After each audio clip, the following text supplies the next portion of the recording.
नमस्कार साहेब. माझं नाव सत्यनारायण मंत्री. मी आयुर्वेदिकचं काम करतोय, दवा देऊन दुवा घेतोय आणि यांनी दारू जास्त पित होते.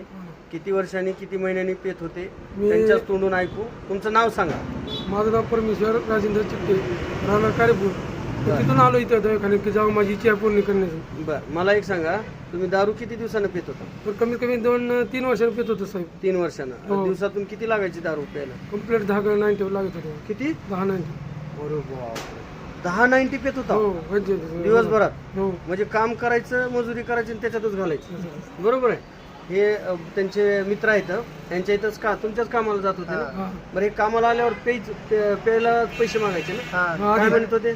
मला केल्याशिवाय काम होत नाही म्हणत होते. हा. नाही पेलं तर थरथर करायचं. तर अंग करते म्हणत होतं. हा, नंतर मी कुठेतरी उपचार बघून तुमच्याकडे आलो सर.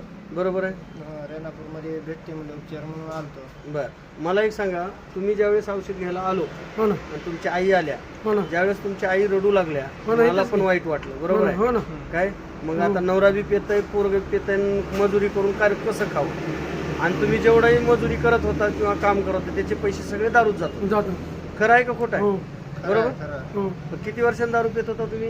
हे 3-4 वर्षांनी पित होतो. 3-4 वर्षांनी. आणि दारू जर नाही पिली तर काम होत होतं का? नाही, लटलटी होते. लटलट होत. म्हणून घाम येणार, हा, उष्णता जास्त येणार. उष्णता जास्त, गरमी जास्त म्हणून घाम येत होता. हो ना. आणि दारू पिल्याशिवाय कामच होत नव्हतं. होत नाही. आणि नाही पिली तर काय होत होतं मग? काय हे म्हणता येईल. म्हणजे थरथरी होत होती. हां, बरं, मंत्री साहेबाचं आयुर्वेदिक औषध देऊन दारू सोडायचं हो किती ना. दिवस झालं? 15 दिवस झाले साहेब. बरं, आता 15 दिवसात चक दारू बंद झाले आहे का खोटं बोलायला? चेक झाले साहेब. सांगा, तुमच्या तोंडून सांगा. म्हणून मी सांगतो साहेब, माझी चक्की एकदम आई बापा शपथ मी सांगतो, हा, मी दारू मी सोडून दिलेली आहे चक्की. दारू सोडून दिले. हम्म. मग माझं औषध घेतल्यापासून तुमच्या मनाला काय होतं? इच्छा होई नाही का? इच्छा झाली ना, फक्त ती मला ती प्यायची जी आहे ना, हा, हे लटलटी होईल आता. बरोबर आहे. हां, हाताला नसतं. बरोबर.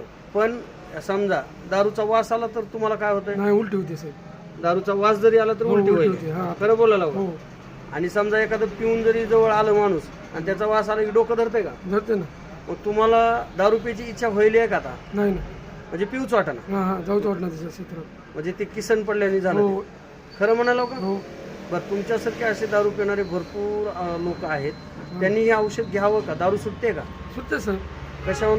कारण की आहे ना, तर पेला गेली तर त्याला उपचार होणारच की. बरोबर. हां. पण तुम्हाला फरक पडलाय म्हणून तुम्ही सांगाल. हां, मला ती फरक पडला मला सर. बरोबर, कारण दिवसाच्या किती 10 किती 10 म्हणलं तुम्ही? क्वार्टर पितो. 10 क्वार्टर किंवा ते काय 90-10 लागत होते तुम्हाला. हो ना. मग आता 10-90 पिणारा माणूस आपल्या आयुर्वेदिक जडीबुटीनं आज दारू बंद झाली म्हणून सांगतोय. हो ना. हे तुमचाही मला आशीर्वाद लागला, तुमच्या आईचा बी लागला. हो ना. आणि हे पुण्याचं काम आहे का पाप आहे?